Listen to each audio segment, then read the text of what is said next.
It's game day. Let's get after it. Tonight, the TCU Horned Frogs are back at it against the Texas Tech Red Raiders. You may know who Brandon Parrish is for what he does on the court. Parrish for three. Brandon, got it! Parrish with a three-pointer. That's a good sign. He knocked down his first one. Despite some recent struggles, TCU is still in the midst of one of their best seasons in years. Coming from what I've come from, man, it's a great feeling to be in this position right now. But the pursuit of an NCAA tournament berth is only one part of Brandon's story. I usually try to come like early in the morning. Brandon has a membership to the Fort Worth Zoo.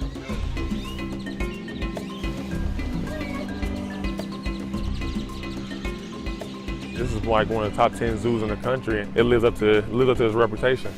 Hands down, the prettiest back in the animal kingdom. And it's my dream to one day own a zoo. So through coming to the zoo so many times, it just paints a picture in my head of actually what I'm going to want one day. But for this environmental science major, going to the zoo is just a hobby. Look at that. That's the highlight of my whole life right now. Last summer, Brandon went to Africa, traveled the continent, and helped animals.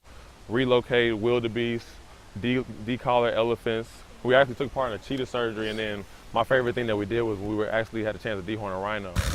Dehorning rhinos, trying to save a critically endangered species from poachers. A rhino horn can go up to $100,000 per kilogram. So Brandon and the team he worked with dart the rhinos, sedate them, and then humanely remove the horn to prevent poaching. But it's a bittersweet experience.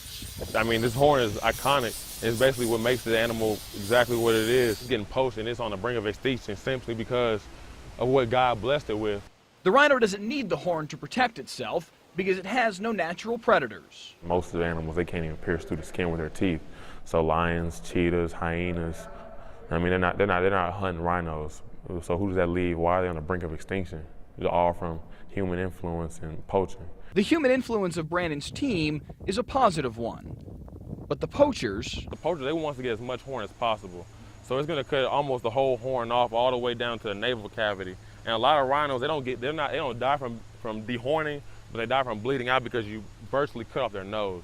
So the team, Brandon, his professors, they all work to save a critically endangered species. A species they learned isn't all that different from them. Like the skin is so thick and it feels almost like clay. But then you feel behind its ear, and it's just like, it's soft just like yours and mine. So, I mean, it's kind of like you see the difference and then you see the similarities in the animal just from being that close. And like I said, for me, just to be that close to an animal like that, it was really a dream come true.